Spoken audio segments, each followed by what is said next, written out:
We're gonna have some fun today. Remember back in episode 16 when we were talking about AI and I said, AI may not be able to create this entire show just yet. Well, it's been barely 6 weeks, and since then, everyone has been talking about their new favorite AI tool, ChatGPT. I've seen people on LinkedIn using it to write everything from email marketing campaigns to fake song lyrics. And last week, one of my best friends told me he'd been able to apply for 5 jobs in under an hour by using it to write all his cover letters. ChatGPT's promoters claim it can do anything. Its detractors say it's a fun toy, but at least in its current form, is no replacement for high-quality human writing skill. Actually though, my favorite headline is the one that called it fluent bullshit, which is memorable. But a couple days ago, my friend got 2 job interviews from those ChatGPT cover letters, and that's when I realized that it was time we did a little experiment to see if AI really is good enough to write this show yet. Keep watching and you can decide for yourself. This is Out of Office, episode 23. So the first flaw in my plan was that this show was all about recent news, and ChatGPT has no knowledge of anything that happened after 2021, yet. But you can give it information, so I pasted all the tweets that I've sent this year. Remember at the start of January when I said, I am going to tweet a better name for remote work every single day? Yeah, well, I've kept that up every single day in 2023 and come up with some pretty good ideas, I think, like free location. So I figured it was a good place to start.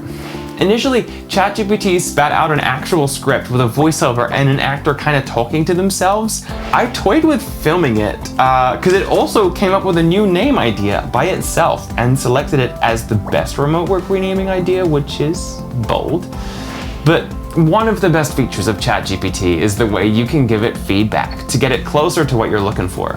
And I decided I was going to do 10 rounds of feedback and see how close I could get it in those 10 rounds to match the tone of this show, which I told it was upbeat and comedic. In round 2, it did a little better, but it still settled on its own idea. And when I told it to be funnier, it did write some half-decent jokes, like this one. But the source of humor was making fun of the name ideas, which doesn't really fly when I came up with them and it's sort of what the piece is about. And then it swung too far in the other direction and called every single idea a winner and the perfect name for some reason. It was kind of like it couldn't use humor at all without making fun of something. So I wondered where it was pulling from. But after that, it started calling me the remote work master and cutting off the script mid-sentence. But finally, after 10 rounds, this is what we ended up with. Hey there, it's me, the remote work name master, and I've been tweeting a new name for remote work every day throughout 2023.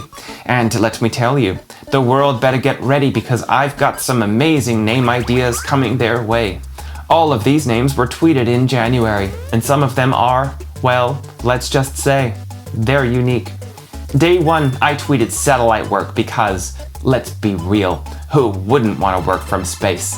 Office free on day 2 because, let's face it, who needs a physical office these days? Win work on day 3, short for where I'm needed, because, let's be real, who doesn't want to work where they're needed? Cloud floor on day 4 because, who wouldn't want to work on a cloud? Cordless work on day 5 because, let's face it, who wants to be tethered to an office? Other names include post office on day 8 because it represents the idea that the traditional office is becoming obsolete. Geovocation on day 8, a fancy word that represents the idea of working from anywhere in the world. Infinite office on day 21 represents the idea of having an office that is accessible from anywhere. Connected work on day 22 represents the idea of working while staying connected to the people and resources you need. And nearsighted represents the idea of working from somewhere nearby rather than a traditional office. Now, I know some of these names are a bit out there, but let's be real. The future of work is going to be wild and unpredictable.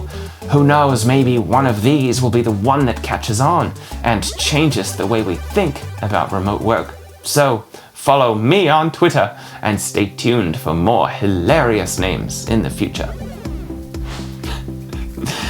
All in all, I'd give it a C+. Maybe a C++. It's fun to use, but definitely doesn't pass the Turing test. It is by far the most impressive and humanistic AI tool I've ever used, so I can't wait till my Alexa gets this smart, but it's still not quite able to grasp a nuanced point or generate a fresh idea. Because when your input is based on smashing together millions of outputs that already exist, the output you get is, by definition, gonna be average. And that may indeed produce some pretty okay writing, but I would argue that the X factor which separates good writing from great writing is the exact opposite of blending in. What it takes is finding the unique and interesting ideas that nobody else is talking about and presenting them with unique and interesting angles and a voice that sounds nothing like what anyone else is doing. That's the way to stand out. And in business, if you don't stand out, you don't win. So the fluent bull ChatGPT produces can and will be used to generate mountains of generic written content, which will save people a lot of time and money. And I'm all for that, but honestly, I just don't think the world needs any more generic written content. So I'm curious to try this again when the technology has advanced further, but until then, I'm gonna keep writing every word of this series myself, as I always have.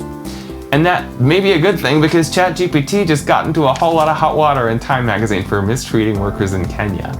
Plus, like a whole lot of new AI, it also opens up a whole Pandora's box of ethics and trust issues. I'm gonna cover all of that and more next week. You can make sure you see it by signing up at xoandrew.substack.com and by following my brand new Twitter at AndrewAllenXO for those new remote work name ideas that ChatGPT loved so much.